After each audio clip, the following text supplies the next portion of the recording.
Well, it is now obvious that many of the West African leaders are beginning to look like clowns.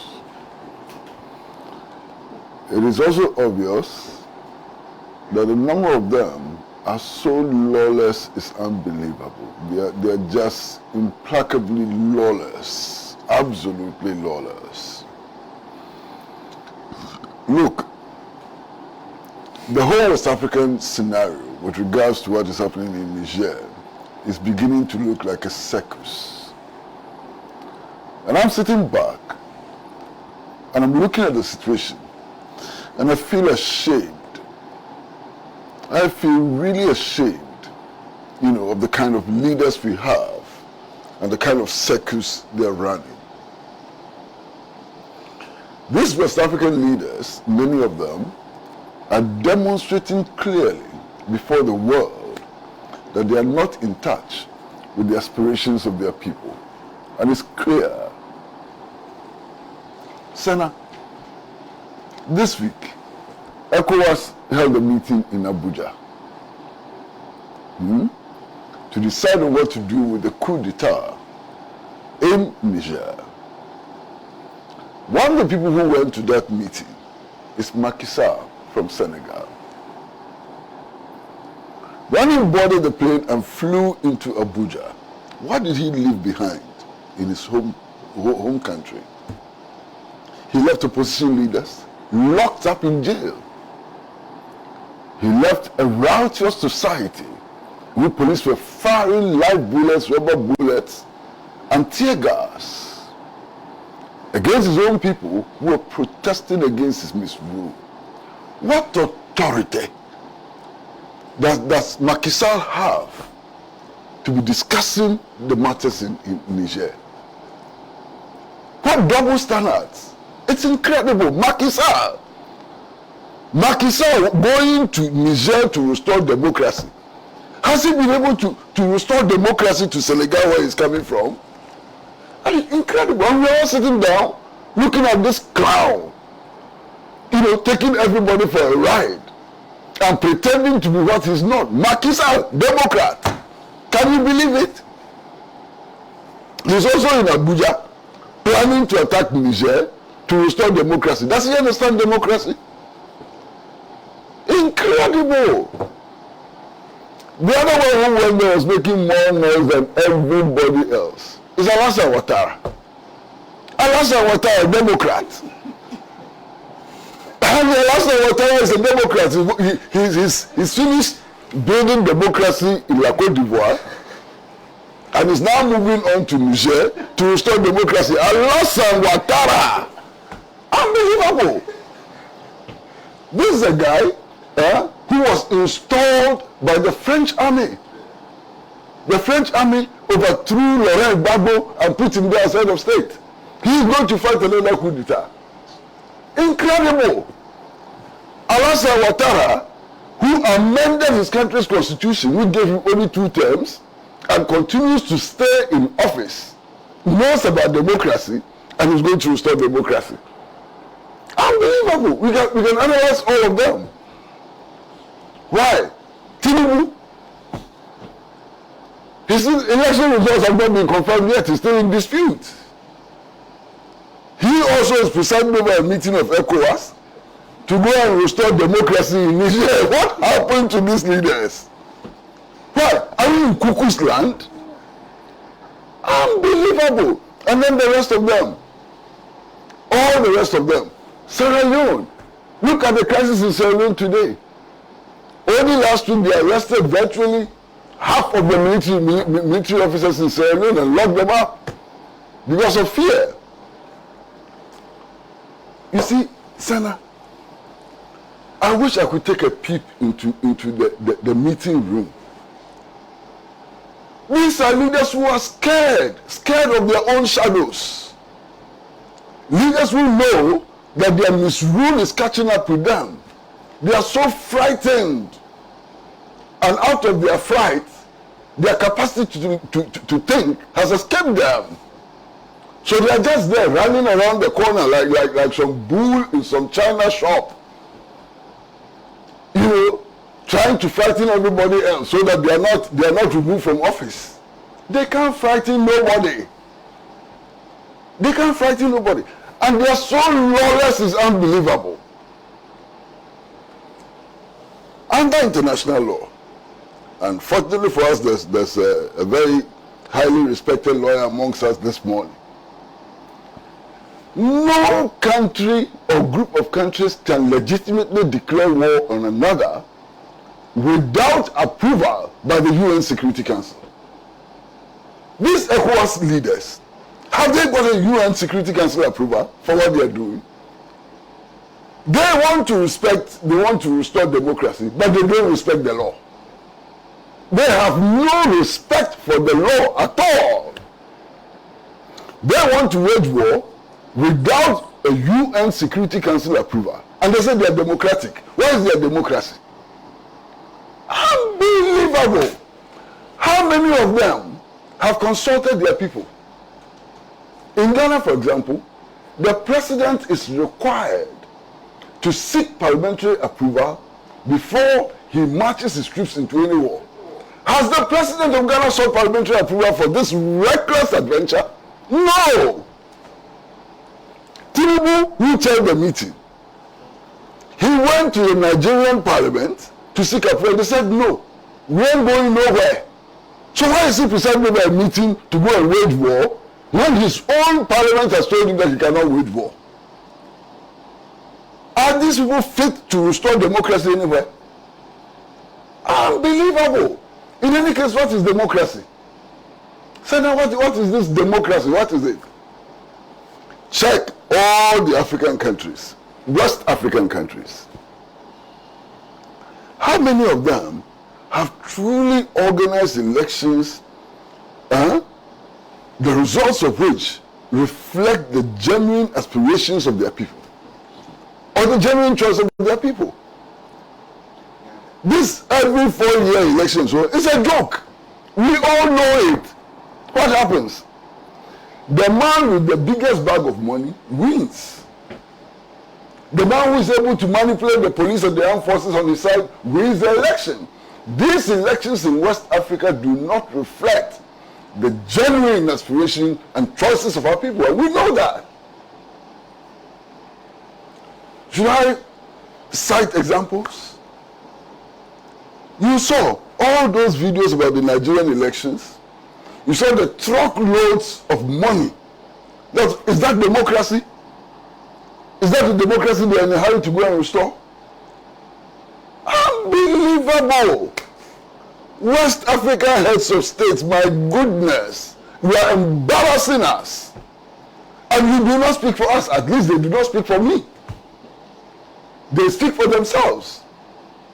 And you see, if they were to speak for themselves, even in their sober moods and so on, maybe. But these people are frightened of their misadministration and so on. They are frightened. They are kicking everything in their way. This recklessness must not be encouraged, must not be accepted, and must be resisted with the full force of all West Africans. Something happened at the Abuja summit, which is interesting. West Africa is made up of 16 states. Only 8 were there. 8 out of 16. What is the legitimacy of that meeting? What mandate did that meeting have? 8 heads of states were there, including one whose parliament has told him that he should avoid that recklessness and that they are not going to war. So what is the legitimacy of that whole exercise? Of the 8 which were represented, one state was represented at ambassadorial level. That country did not even send its foreign minister. The president did not go. Defense minister did not go. They say ambassador in Abuja go and represent us. That's how serious they took that meeting. What kind of meeting is that? You know, I can't believe what is happening. Look, I hear people say that, oh, as for me, I will not support any coup and so on. And unfortunately, my very good friend and brother Philip said the same thing this morning. Who are you to support a coup in Niger or not to support a coup in Niger? let the people of Niger make their own choices. Why? We in Ghana, we'll make our own choices. We are about to go for an election in 2024. Nobody in any West African country has a right to tell us who to vote for and who not to vote for, or what system of government we should have and what system of government we should not have. So we should not become so arrogant as to think that we can decide what choices other people make. In any case, look at the circumstances in which choices are being made in these countries. Before the coup d'etat in Burkina Faso, 60% of the land territory of Burkina Faso was under the control of Islamic insurgents. 60%. It was not possible at that time to organize democratic elections. You cannot organize democratic elections when 60% of your land territory is under the control of insurgents. And these West African leaders, they sat in Accra and other places and said, no, you must organize elections. Organize elections where? In Burkina, 60% of your land territory is under the insurgents. How do you organize elections there? They are totally out of tune. They don't know what they're talking about. In any case, how many of these West African leaders, so-called democratically elected leaders, can garner 10% of the support we see for these so-called coup leaders? How many of them? I saw the ECOWAS delegation, which made the mistake of going to Mali to go and persuade the people to hand over power. Did you see the thousands, hundreds of thousands of people who met them in the streets and told them to go back home, and that they didn't want to see them there? And they didn't learn any lessons. They were not ashamed. They continue. If I were one of those leaders, I would be so embarrassed. Yesterday, I saw the videos of Nigerians massing up in support of their government and against French domination. The other leaders, didn't they see those videos? How many of them, if they are overthrown today, would get that kind of support in their favor? How many of them? None of them. None of them. And they're only deceiving themselves. You understand? In any case, my brother, what are the issues? The issues are many. But I'd like to take the important ones. Take all French-speaking African countries. Take them together. All of them without exception. Keep their foreign reserves in the Central Bank of France. As a result, these French-speaking African countries borrow their own money and they pay interest on their own money. To France. To France. You understand? So these poor African countries, in fact, Niger is said to be the second poorest country in the world. How they came to that conclusion, I don't know. But that's the description. All these African leaders are sitting down. They don't care about this massive level of exploitation of their own, compatriots by France. But when a useless head of state is overthrown, they want to go and fight. Look, until recently, the presidential palace in La Côte d'Ivoire, in Abidjan, was owned by France. Until recently. And West African leaders are comfortable with that. And in fact, let me tell you something else. They are not only comfortable with that, they want to emulate that. Ghana was part of the Commonwealth. An association of countries which were colonized by the British. And we were all livid with anger that after so many years of independence, why do you belong to the Commonwealth? Given its history and so on. And that we should even get out of the Commonwealth. When one of my friends became head of state in Ghana, he said, the Commonwealth is not enough.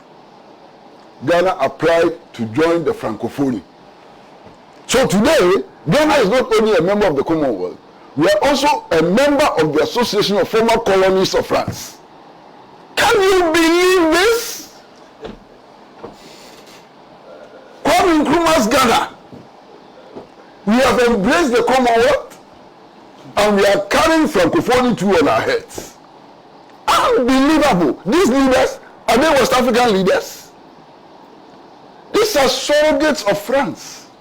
Surrogates of the West. Look, if they tell them tomorrow that none of them should go to work, they should all go and sleep, they all go and sleep. These leaders we have. We are talking about a situation in which France has a large military base in Niger. The second largest drone base of the United States of America is also in Niger. West African leaders are not worried about that. Now the drone base, what is it for? Is it for growing cassava? The drone base, the US drone base in Niger, is it for growing cassava? Or is it for teaching our children? Or for what? It's to wage war. It's an instrument of destabilization in our sub-region. And the West African states have no qualms, they have no problems with that. Of course, how can they have problems with that when Ghana itself has, through a defense agreement, enabled the US to use Ghana as a base for warfare? How can they criticize that? They are happy with that.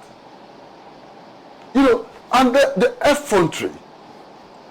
France tells us that if we agree to go and kill ourselves, if we agree to send our soldiers there to go and die, you know, somebody's father, somebody's mother, somebody's uncle, send them to Niger to go and die, they will give us $25 million. Insulting! One African soldier is worth more than $25 million. Our people are not for sale. The era of the transatlantic slave trade is over. African lives should not be sacrificed or sold for money. And they have to understand that very clearly. That period of the transatlantic slave trade is over. It's not coming back again. And the earlier France realized that, the better. That we should go and kill ourselves. And if we kill ourselves, they'll give us $25 million. What an insult. Incredible insult. You understand? Put that aside. My brother, after only 1 week of threats, go to the market and see the price of onions. The price of onions on the Ghanaian market have doubled. I don't know what is going to happen next week with the price of onions. And it will not just be onions, it will affect everything else. When I saw the amount of money we spent importing tomatoes from Burkina Faso, I was shocked. You understand? And you're going to wage war. You can't even produce tomatoes for your people. You're going to wage war. So if that is blocked, your onions are out, your tomatoes are out. Even those who eat kinky and fish, how are they going to grind pepper to eat the kinky and fish? You know, reckless decisions. Reckless decisions. You know what is happening? These sanctions are going to backfire on us the same way that the sanctions that the Western countries imposed on Russia is backfiring on them. And our leaders must wake up and begin to think. They must think about us, our interests, and so on. You understand? Now, see what has happened. ECOWAS today is at a risk of disintegration, total disintegration. Okay? You have Mali, you have Guinea, you have Burkina Faso, and another country saying that, look, as for us, if you launch this attack, we are withdrawing from ECOWAS. What will be left of ECOWAS? 16-member association, voluntary association of nations. 6 of your members are threatening to withdraw, and more will withdraw. ECOWAS would have been completely disintegrated. You know, and you know one of the funny things,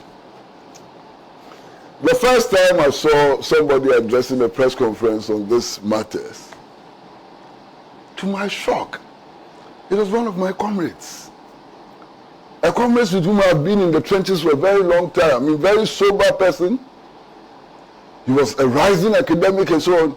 I mean, Musa Abdul Fattah, he was the one announcing this. He's never held a pistol in his hand before. He's calling for war. Musa, you calling for war? You should take a pistol and go and fight. If you give him a pistol, he'll probably shoot himself. He's also there in his nice suit calling for war. Jesus Christ of Nazareth. What is this? What is this?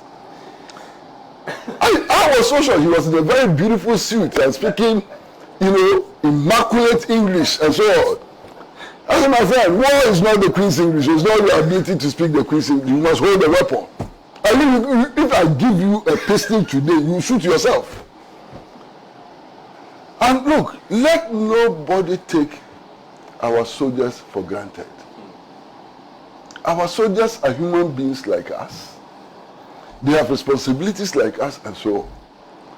Our soldiers, they are not suicidal. Our soldiers don't want to go and die in any foolish war. Ghanaian soldiers will not die in any foolish war.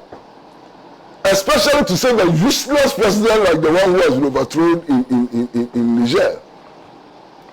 So those who are planning against the Ghanaian constitution, against Ghanaian law and international law, to send Ghanaian soldiers to go and die foolish death, they must think again. Because the soldiers will not die foolish death. And I can say that on authority. No Ghanaian soldier is willing to go there and die foolishly for some president he doesn't know. So they should be careful. Because this thing can backfire on us. And it's happened many times. Many times. We've seen that in history, and I can give you the historical examples of soldiers being moved into useless wars and coming back to lead rebellions against those who facilitated their death. Look, I'll mention one. You know that our independence struggle was spearheaded by ex-servicemen who fought in Burma and so on. Why did those ex-servicemen become leaders of the independence movement? Sergeant Ajete, Corporal Tipo, and so on.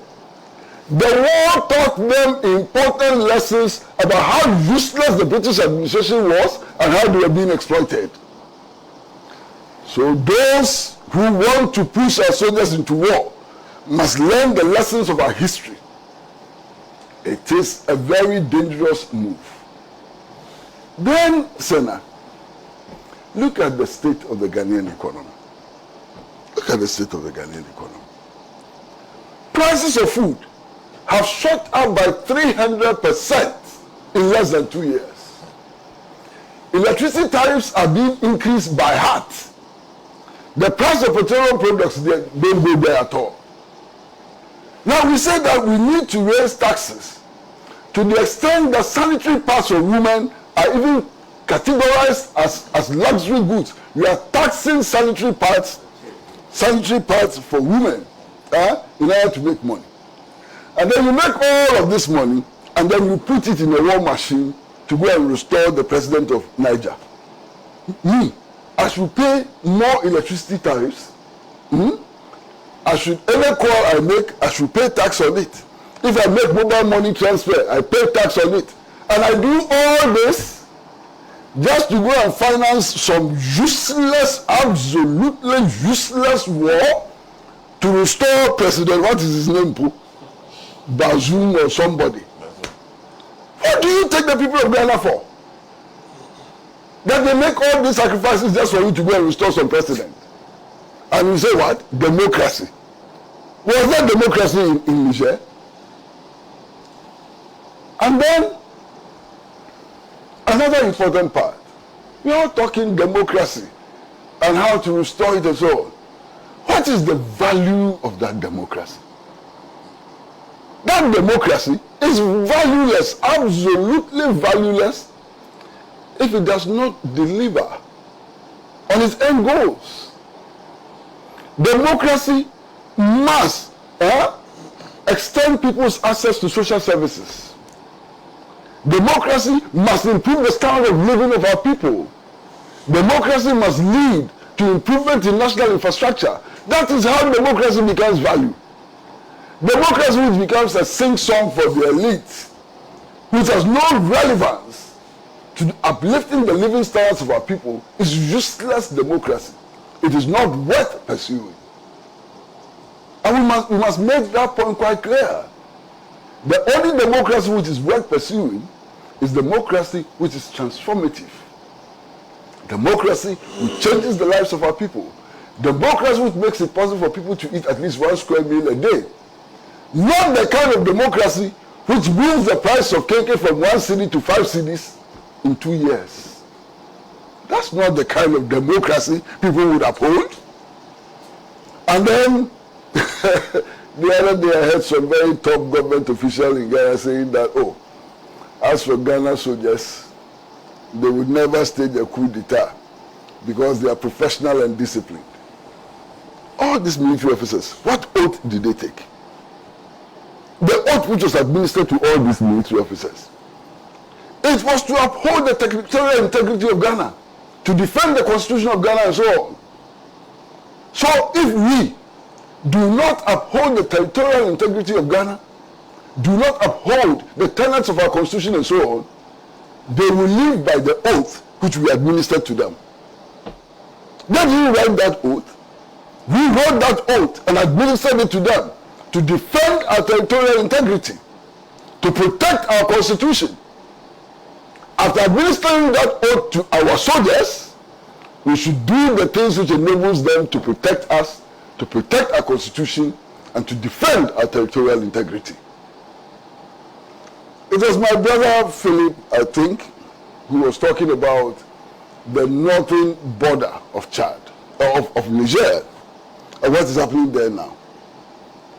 My brother, the reports are frightening. Traffic has come to a standstill. Goods and services are no longer exchangeable. Articulated trucks are everywhere going there to take their onions and other products and so on, meat and so on. Because of this recklessness of our leaders, commerce has broken down completely. And you see, our leaders sometimes, I wonder whether they even know our history. Do you know that the boundaries we have today, as African states, not as West African states, as African states, were imposed upon us? In 1884, Otto von Bismarck, then Chancellor of Germany, invited his colleague European leaders to a meeting in Bonn to determine their spheres of influence in Africa. They put a map of Africa in front of them. They took pencils and arbitrarily drew lines across those maps, and those maps became our boundaries. So as I've always said, I know the border with Togo very well. You understand? You go to Ghana's border with Togo, you find one house. The bedroom is in Ghana, the kitchen is in Togo. That is the reality of the African continent. So you will find that in Niger, most of the people living in the north of Niger share the same language and culture with the people in Nigeria. They're even relatives. Their brothers, their sisters, their nephews, their uncles, and so on. That is what is happening on the border. And that is why Nigeria's governors on the border with Niger have said that even if the Nigerian Senate approves a war with Niger, they would not allow their territories to be used for that war. That's an important development. So how are they going to wage that war? We will get Ghanaian soldiers, we fly Ghanaian soldiers into Niamey to go and fight. In any case, how many planes does our Air Force have? So how many flights a day are we going to make to send enough numbers of soldiers into Niger to go and fight? Crazy. They haven't even thought about this. And then Alassane Ouattara said, I'll give you 1,000 soldiers. Alassane Ouattara, you know. Unless you give us 1,000 soldiers, you should go and wage war in Niger. 1,000 soldiers. These leaders, master, something is wrong with these leaders. I bet my bottom dollar these leaders, they have problems. These leaders have problems. The man we are going to fight to install is in the hands of those who have taken over. How are you going to extricate him from their hands? You are going to shoot you away. You will kill him yourself. You will kill him before the West African leaders. I don't think that even kindergarten children will behave like this and think like this. The man you want to go and install as head of state is in their hands. They are holding him. Go and install him. Hey, Master, look, we, the citizens of West Africa, have a responsibility, a big responsibility, to stop our leaders in their tracks. To tell our leaders that they don't speak for us.